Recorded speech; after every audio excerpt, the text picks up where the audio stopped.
여호수아서 2장 15절부터 24절 말씀 한 절씩 교독하도록 하겠습니다. 라합이 그들을 창문에서 줄로 달아 내리니 그의 집이 성벽 위에 있으므로 그가 성벽 위에 거주하였습니다. 라합이 그들에게 이르되 두렵건대 뒤쫓는 사람들이 너희와 마주칠까 하노니 너희는 산으로 가서 거기서 사흘 동안 숨어 갔다가 뒤쫓는 자들이 너희가 후에 너희의 길을 가르치니라. 그 사람들이 그에게 이르되 내가 우리에게 서약하게 한 이 맹세에 대하여 우리가 허물이 없게 하리니 우리가 이 땅에 들어올 때에 우리를 달아내린 창문에 이 붉은 줄을 메고 내 부모와 형제와 내 아버지의 가족을 다 내 집에 모으라. 누구든지 내 집 문을 나가서 거리로 가면 그의 피가 그의 머리로 돌아갈 것이요 우리는 허물이 없으리라. 그러나 누구든지 너와 함께 집에 있는 자에게 손을 대면 그의 피는 우리의 머리로 돌아오려니와 내가 우리의 이 일을 유설하며 내가 우리에게 서약하게 한 맹세에 대하여 우리에게 허물이 없으리라 하니 라합이 이르되 너희의 말대로 할 것이라 하고 그들을 보내어 가게 하고 붉은 줄을 창문에 매니라. 그들이 가서 산에 이르러 뒤쫓는 자들이 돌아가기까지 사흘을 거기 머물매 뒤쫓는 자들이 그들을 길에서 두루 찾다가 찾지 못하니라. 그 두 사람이 돌이켜 산에서 내려와 강을 건너 눈의 아들 여호수아에게 나아가서 그들이 겪은 모든 일을 고하고 또 여호수아에게 이르되 진실로 여호와께서 그 땅을 우리 손에 주셨으므로 그 땅의 모든 주민이 우리 앞에서 감감이 높더이다 하더라. 아멘. 오늘도 하나님 앞에 나와 예배하는 여러분들 가운데 하나님 주시는 구원의 은혜와 소망이 가득 넘쳐나시기를 주님의 이름으로 축원합니다. 우리 한번 옆에 있는 분들하고 인사하겠습니다. 예수님처럼 사랑합시다. 인사 나누겠습니다. 지난주에 우리가 같이 말씀을 나누었듯이 하나님은 어떤 사람이든 정말 말씀에 깨어있는 사람을 찾아 구원하시는 분입니다. 말씀에 그 지식이 있고 또 그 말씀을 통해 믿음으로 반응하는 사람이라면 누구라도 하나님은 기억하고 계시고 그 한 사람을 구원하기 위한 하나님의 놀라운 역사가 그 사람 가운데 함께하기 마련입니다. 라합이라는 한 여인을 생각해 보십시오. 그는 기생이었고 이방인 가운데 거주하는 이방인이었습니다. 그런 여인을 하나님께서 구원하시기 위해 이제 정탐꾼 둘을 그의 집에 보내시고 그 라합의 손길에 의해 보살핌을 받고 이로써 그 라합을 구원해 내신다라는 것이죠.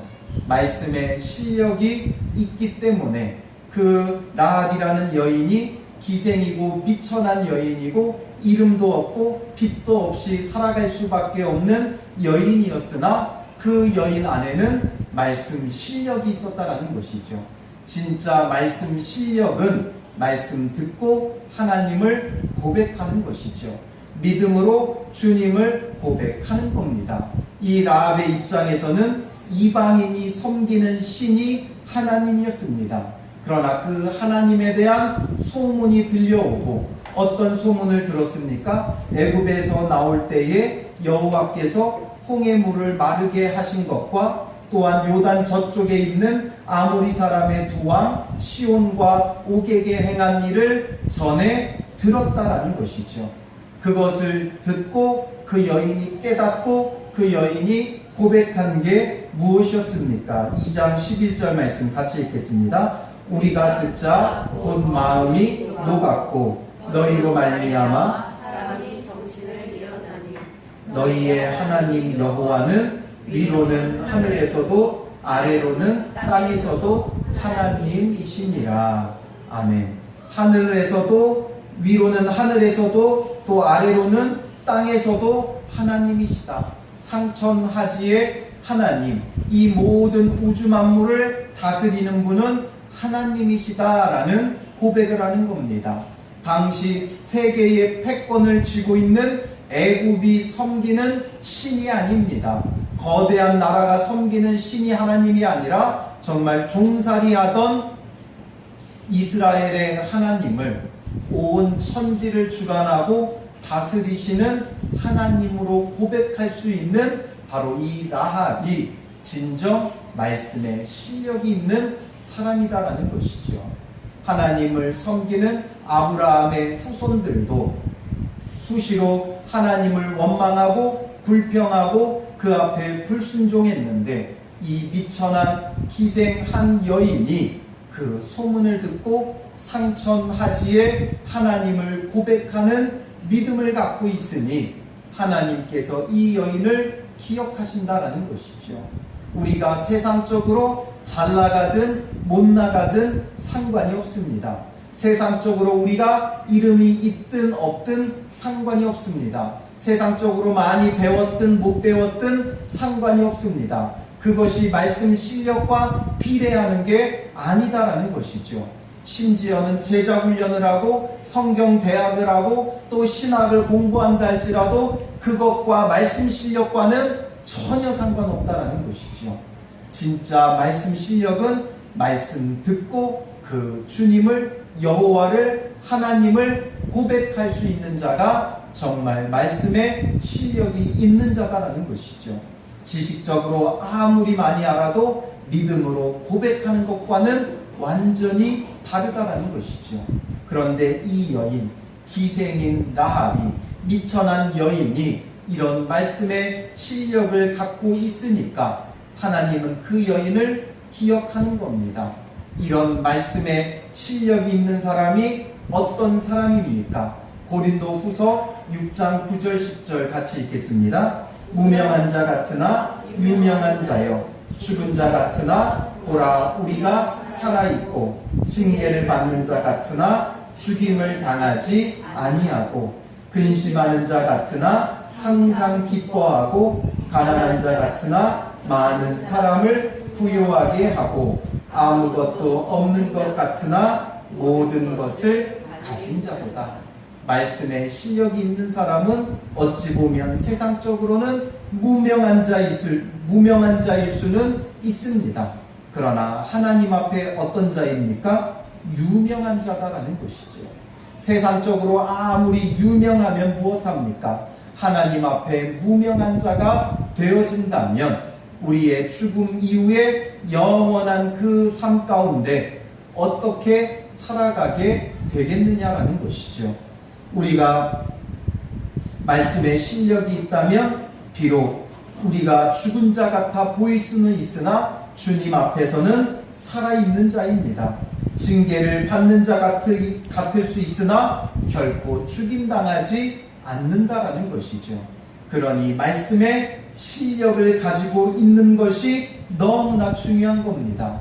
말씀 듣고 예수 그리스도를 주로 시인할 수 있고 고백할 수 있는 것, 어떤 상황과 어떤 처지에도 예수 그리스도만이 나의 구원자 되심을 고백할 수 있는 자가 된다면 우리는 세상적으로는 근심하는 자 같을 수 있지만 주님 안에서 항상 기뻐하고, 또 세상적으로 가난한 자 같을 수 있으나 많은 사람을 오히려 부유하게 하는 자이고, 아무것도 없는 자 같아 보일 수는 있으나 진정 모든 것을 가진 자라는 이 놀라운 축복이 우리 가운데 있음을 기억해야 됩니다.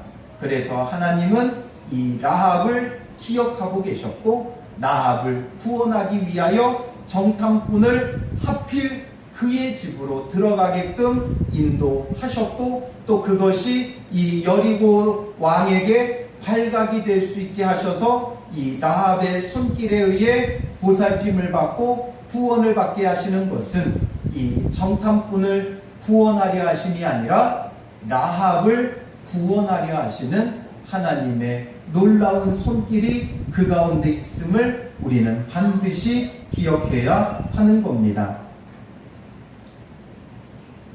그래서 이 라합을 하나님께서 어떻게 구원하십니까? 오늘 본문은 이 정탐꾼들이 라합과 구원의 맹세를 하는 것을 기록하고 있습니다. 이 구원의 약속에 중요한 두 가지 요소가 있습니다.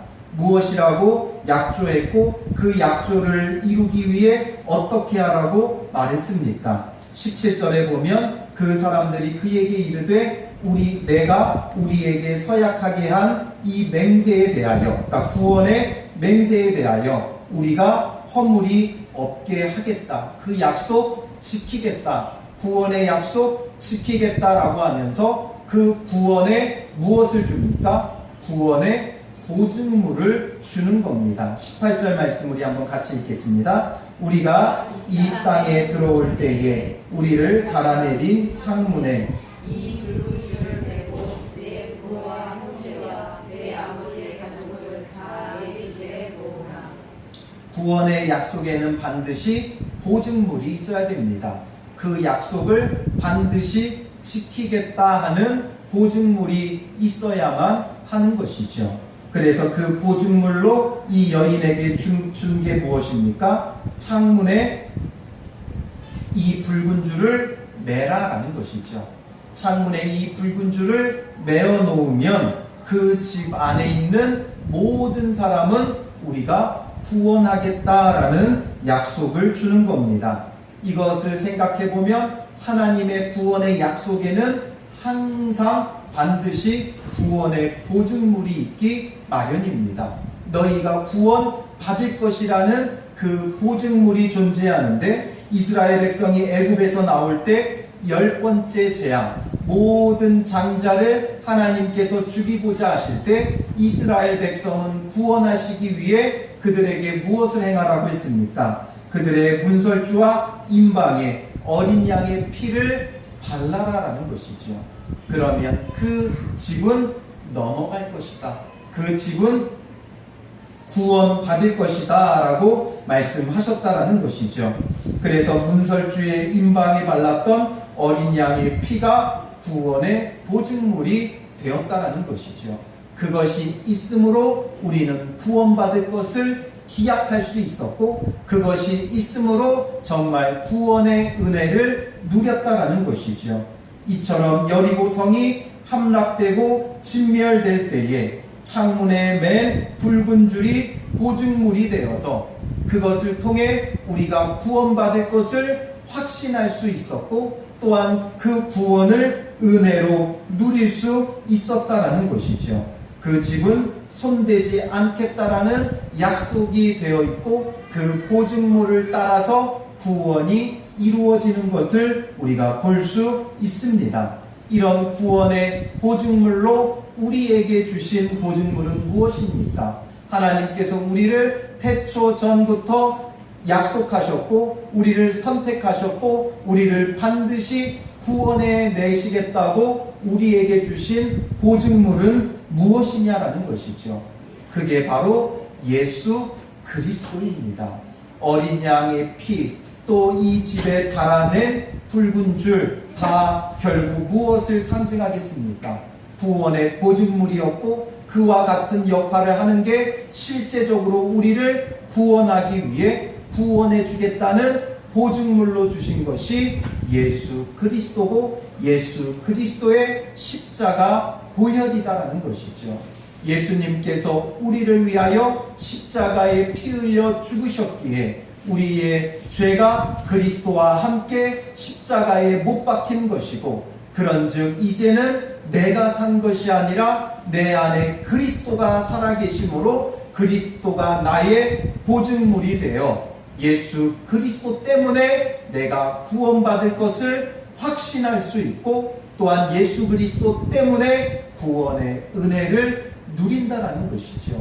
우리의 보증물이 되어 주시는 예수 그리스도를 우리는 기억해야 하는 겁니다.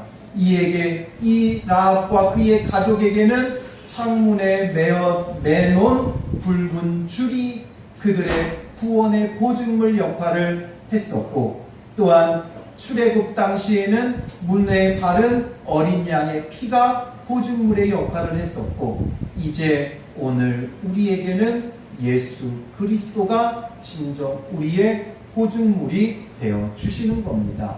그리고 이것을 실제적인 보증물이 되게 하기 위해 우리로 하여금 기억하고 기념하게 하신 것이 있죠. 예수님께서 우리를 위하여 십자가에서 죽으셨다는 것을 기억하고 기념하며 우리의 보증물이 되게 하신 게 무엇입니까? 바로 예수님이 주신 성찬이 바로 우리의 구원의 실제적인 보증물이 되는 겁니다. 실체는 예수 그리스도지만 오늘 우리가 그것을 실제적으로 만질 수 있고 먹을 수 있고 누리는 보증물로 주신 게 성찬이 되어지는 것이죠. 고린도전서 11장 23절에서 26절 말씀 같이 읽겠습니다. 내가 너희에게 전한 것은 주께 받은 것이니 주 예수께서 자기처럼 밤에 떡을 하시나 축사하시고 떼어 이르시되 이것은 너희를 위하는 내 몸이니 이것을 행하여 나를 기념하라 하시고 식후에 또한 그와 같이 잔을 가지시고 이르시되 이 잔은 내 피로 세운 새 언약이니 이것을 행하여 마실 때마다 나를 기념하라 하셨으니 너희가 이 떡을 먹으며 이 잔을 마실 때마다 주의 죽으심을 그가 오실 때까지 전하는 것이니라. 아멘. 우리의 구원의 보증물은 예수 그리스도께서 주신 성만찬입니다.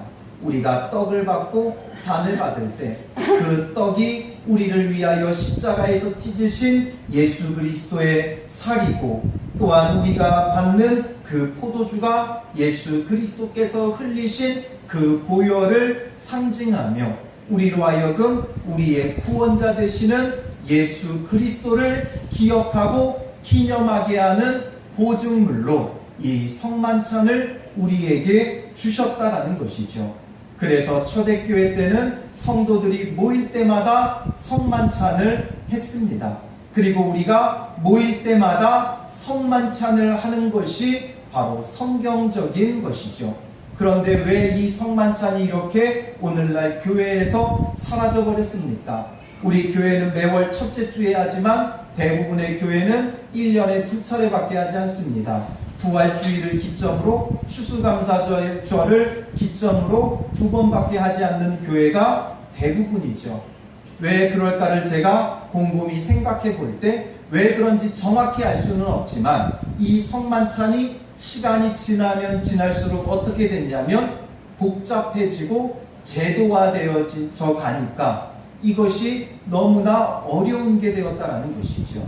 예배가 너무나 많은 절차가 생겼고 너무나 많은 제도가 생겼고 그러다 보니 함께 모여 성만찬을 나누고 또 사도들을 통해 예수님께서 우리에게 주신 말씀, 우리에게 주신 명령을 전해 듣는 이런 간소했던 예배가 너무나 많은 절차와 예식으로 변해가 버리니까 주일날 예배드리고 성만찬까지 하는 것이 결코 쉽지 않았다라는 것이죠. 그리고 이게 또 너무나 화채설로 이게 흘러가다 보니까 실제 이게 내 입에 들어갈 때 예수님의 살이 되고 예수님의 피가 된다고 생각을 하는 겁니다. 그러다 보니까 이것을 너무나 또 신성시하고 또 이 잘못된 것으로 흘러가는 것 때문에 종교개혁과 함께 이런 모든 것들이 성찬이 약화되어져 버렸다라는 것이죠. 그러므로 교회 안에서 우리가 정말 구원의 보증물로서 누리는 성만찬이 너무나 제도화되고 너무나 절차화되어지는 이런 문제점이 발생했다라는 것이죠. 그러니 우리에게 이 성만찬의 회복이 필요합니다.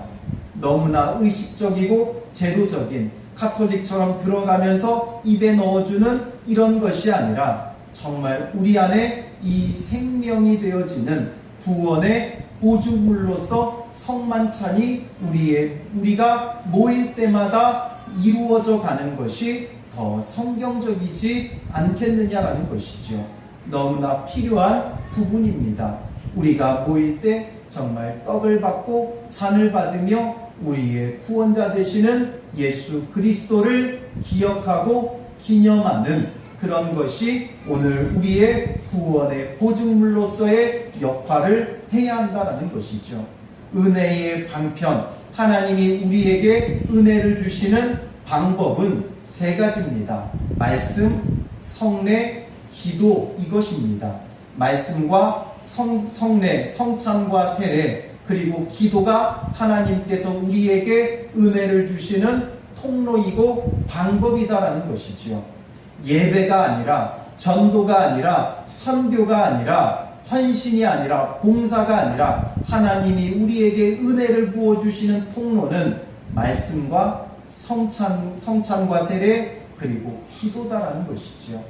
이것을 통해 우리가 하나님을 예배하는 것이죠. 그런데 예배 따로 성찬 따로가 되어져 버렸죠. 말씀 따로 예배 따로가 되어져 버렸죠. 말씀과 성찬과 기도가 하나 되어 하나님을 예배함이 되어져야 한다는 것이죠. 그래서 우리가 성찬을 통해 우리의 구원의 보증물이 되시는 예수 그리스도를 늘 기억하고 기념하는 것이 중요한 겁니다. 주님이 주시는 마음이 무엇입니까? 복잡한 예배를 우리는 그만 멈춰야 됩니다. 그리고 정말 구원의 보증물인 성찬을 함께 나누고 주님의 말씀을 나누고 또 이로써 기도하며 하나님을 찬양하고 예배드리는 참 예배가 우리 가운데 이루어져 가는 것이 너무나 중요한 부분이다라는 것을 늘 기억해야 하는 것이지요. 그리고 두 번째로 이 구원의 보증물이 필요하다면 이 구원의 보증물을 믿고 의지하며 어떻게 해야 됩니까? 그 집 안에 있어야 한다라는 것이죠. 18절 19절 다시 한번 읽습니다. 우리가 이 땅에 들어올 때에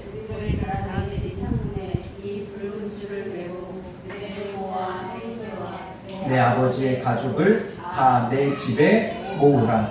누구든지 내 집 문을 나가서 거리로 가면 그의 피가 그의 머리로 돌아갈 것이요 우리는 허물이 없으리라. 그러나 누구든지 너와 함께 집에 있는 자에게 손을 대면 그의 피는 우리의 머리로 돌아오려니와. 아멘. 붉은 줄을 맨 다음에 내 부모와 형제와 내 아버지의 가족을 다 내 집에 모으라. 그 집 안에 있어야 한다라는 것이죠. 그 집 안에 있을 때 구원을 받는 것이지 19절에 누구든지 내 집 문을 나가서 거리로 가면 그의 피가 그의 머리로 돌아갈 것이요 우리는 허물이 없으리라. 그러나 누구든지 너와 함께 집에 있는 자에게 손을 대면 그의 피는 우리의 머리로 돌아오려니와. 그 붉은 줄을 맨 구원의 보증물이 있는 집 안에 있느냐 밖에 있느냐 그것이 중요하다라는 것이죠. 그 집 안에 있다면 누구든지 구원을 받는다는 겁니다. 라합만 구원받는 게 아니라 라합의 부모와 형제와 아버지의 가족 누구라도 그 집 안에 거하면 구원을 받는 것이고 그 집 밖으로 나간다면 결코 구원받을 수가 없다라는 것이죠. 하나님의 구원 안으로 들어와 있는 것이 중요하다라는 것이죠. 하나님께서 이 땅을 물로 심판하실 때도 방주 안에 있느냐 밖에 있느냐에 따라서 달라지는 겁니다. 구원의 방주 안에 있는 자는 짐승이고 사람이고 모두 구원을 받지만 그 방주 밖에 있던 모든 자들은 하나님의 심판으로 멸함받았다라는 것이죠. 그러므로 그 안에 거하는 것이 중요합니다. 출애굽 때도 어린 양의 피를 문 임방과 문설주에 바르는 것으로 되지 않습니다. 그 문 안에 거하는 것이 중요한 것이죠. 그리고 또한 이 붉은 줄을 매단 그 집 안에 거해야 구원받음을 말해주고 있는 겁니다. 이처럼 우리의 구원의 보증물이 되시는 예수 그리스도 안에 거하는 것이 중요하다라는 것이죠. 오늘 우리도 그리스도 안에 거하는 믿음의 사람이 되어질 때 하나님의 구원을 얻는 겁니다. 그리스도 안에 거한다는 것이 어떤 것입니까? 예수님 안에 거한다는 것은 요한복음 15장에 너무나도 상세하게 우리에게 잘 알려주고 있습니다. 요한복음 15장 말씀을 우리가 살펴보면 그리스도 안에 거한다는 것이 무엇인지를 알 수 있습니다. 포도나무 비유를 통해 예수님은 포도나무고 우리는 가지다라는 것이죠. 그 가지가 나무를 떠나서는 살 수 없듯이 우리가 그리스도 안에 붙어 있어야 살 수 있음을 말해 주셨다라는 것이죠. 요한복음 15장 4절 말씀 같이 읽겠습니다. 내 안에 거하라. 나도 너희 안에 거하리라. 가지가 포도나무에 붙어있지 아니하면 스스로 열매를 맺을 수 없음과 같이 너희도 내 안에 있지 아니하면 그러하리라. 우리가 예수님이 나의 보증물 되신다는 것만으로 끝나지 않습니다. 예수님께서 나를 위하여 십자가에 피 흘려 죽으셨다는 것을 알고 성만찬을 나누는 것만으로 되는 게 아니라 그것을 통해 궁극적으로 그리스도 안에 거하는 믿음의 사람이 되어야 한다는 것이죠. 주님의 참된 구원은 그리스도 안에 거하는 겁니다. 교회 안에 있는 게 아니라 그리스도 안에 있는 믿음의 사람이 되어져야 한다는 것이죠. 그래서 예수님께서 친히 내 안에 거하라 라고 말씀하셨고 나도 너희 안에 거하리라 라고 말씀해 주고 계시는 겁니다. 우리가 예수 그리스도를 떠나서는 아무것도 할 수 없습니다. 구원의 보증물 되시는 예수 그리스도 안에 거하고 우리가 예수님 안에 거하면 예수님은 우리 안에 거하신다라는 것이죠. 예수님 안에 거한다는 게 무엇입니까? 7절 말씀 이어서 있습니다. 너희가 내 안에 거하고 내 말이 너희 안에 거하면 무엇이든지 원하는 대로 구하라. 그리하면 이루리라. 아멘. 너희가 내 안에 거하고 내 말이 너희 안에 거하면 주님 안에 거한다는 것은 결국 주님의 말씀 안에 거하는 것이다 라는 힌트를 주는 겁니다. 내 안에 거하라. 그러면 내 말이 너희 안에 거할 것이다. 이것을 우리에게 말해주는 것이죠. 그 이야기는 우리가 그리스도 안에 거한다는 것은 그의 말씀 안에 거한다라는 것을 우리에게 보여주고 있는 겁니다. 그리고 그의 말씀 안에 거한다는 게 그의 안에 거한다는 게 또 한편으론 어떤 의미가 있습니까? 요한복음 15장 9절 같이 읽겠습니다. 아버지께서 나를 사랑하신 것 같이 나도 너희를 사랑하였으니 나의 사랑 안에 거하라. 예수님의 사랑 안에 거하는 것이죠. 예수님의 사랑 안에 거한다는 것이 또한 어떤 것입니까? 15장 10절 같이 읽겠습니다. 내가 아버지의 계명을 지켜 그의 사랑 안에 거하는 것 같이 너희도 내 계명을 지키면 내 사랑 안에 거하리라. 아멘. 무엇이라고 말씀합니까? 아버지의 계명을 지켜 그의 사랑 안에 거하는 것 같이 너희도 내 계명을 지키면 내 사랑 안에 거하리라.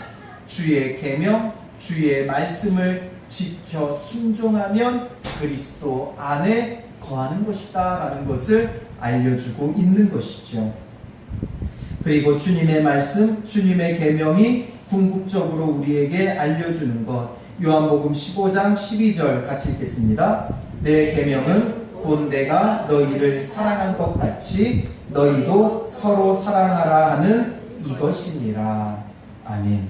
결국 주님의 계명에 순종하는 것이 주님 안에 거하는 것인데 주님 안에 거하는 그 계명의 순종은 결국 서로 사랑하라는 그 명령 앞에 순종하는 겁니다.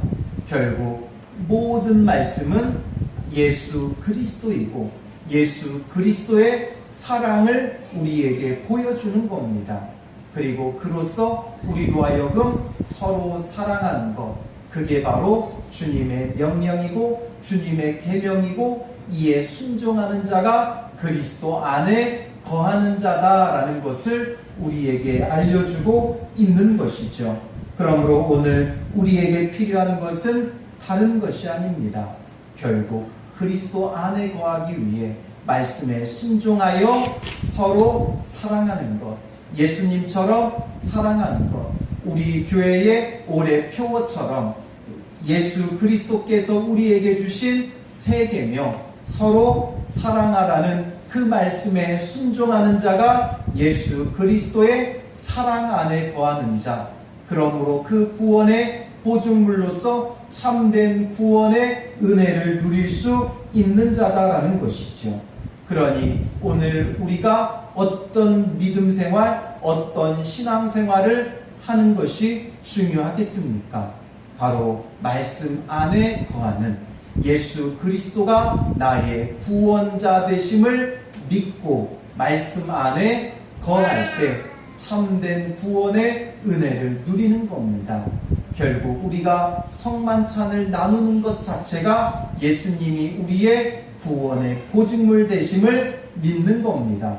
그러면 그 믿음을 통해 말씀에 순종함으로 그 보증물 안에 거하는 그리스도 안에 거하는 참된 구원의 은혜를 누릴 수 있는 믿음의 사람이 되는 것이죠.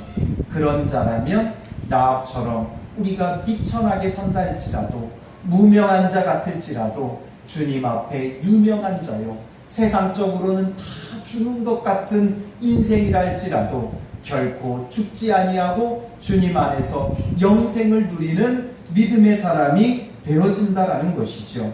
우리의 신앙은 결국 아까 언급했듯이 은혜의 방편이 바르게 세워져야 됩니다. 말씀과 성찬과 기도로서 참된 은혜를 구원을 누리는 자가 되어질 수 있어야 한다라는 것이죠.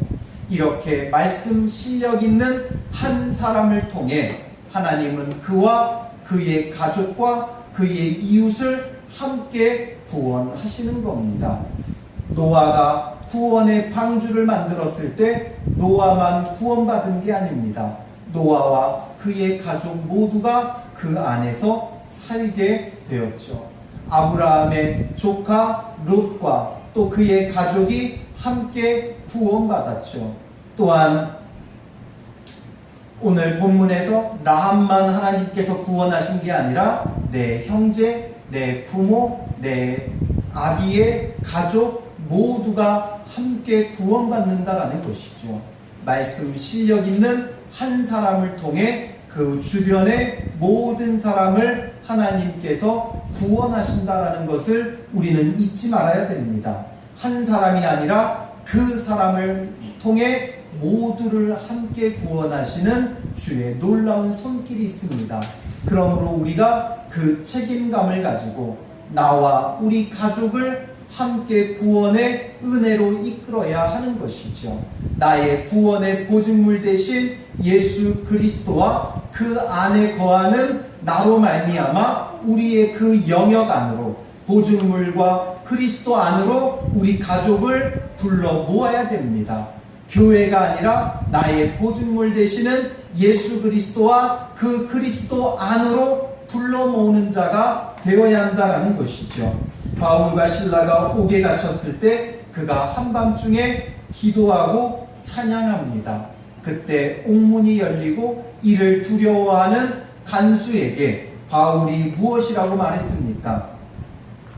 사도행전 16장 31절 말씀 같이 읽겠습니다. 이르되 주 예수를 믿으라. 그리하면 너와 내 집이 구원을 받으리라 하고, 주 예수를 믿으라. 너가 구원받는다. 물론 중요한 사실입니다. 그런데 뭐라고 말하고 있습니까? 너와 내 집이 구원을 받으리라. 라합을 통해 라합과 그의 집이 구원을 받았습니다. 오늘 저와 여러분들을 통해 여러분들의 가족이 구원을 받는 은혜를 하나님은 계획하고 계신다는 것이죠.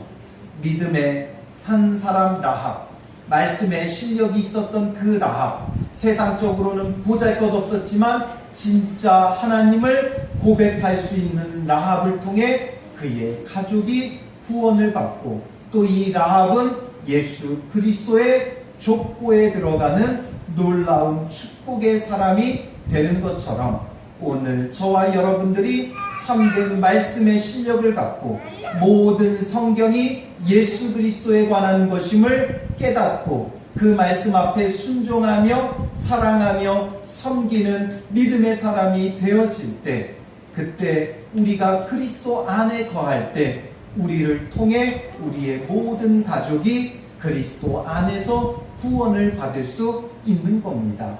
예수 믿고 구원받았다가 아니라 예수 그리스도 안에 거하는 자가 되어질 때, 우리가 교회 열심히 다니고 기도 열심히 한다고 구원받는 게 아니라 예수 그리스도 안에 거할 때 나와 우리 가족이 구원을 받는다는 것이죠. 말씀 안에 거하는 한 사람이 되어야 됩니다. 여러분들의 가족 중에 구원받아야 될 많은 사람들이 있지 않습니까? 우리가 열심히 교회 다니는 것으로 그들을 구원할 수 없습니다. 그리스도 안에 거할 때 우리가 그리스도의 영역을 우리의 삶에 만들어갈 때 우리의 믿지 않는 가족들이 그 안으로 들어올 수 있다는 것이죠. 내가 그리스도 안에 거함으로 그리스도 안으로 이 영역을 만들어갈 때 우리의 가족들이 이 영역 안에 함께 살아감으로 예수 그리스도 안에서 함께 구원받는 은혜를 누릴 수 있는 것이지요. 여러분들의 가족 가운데 어두움의 그림자가 드리우지 못하도록 내가 예수 그리스도 안에 거함으로 예수 그리스도의 영역으로 우리의 온 가정을 변화시켜 버려야 한다는 것이지요.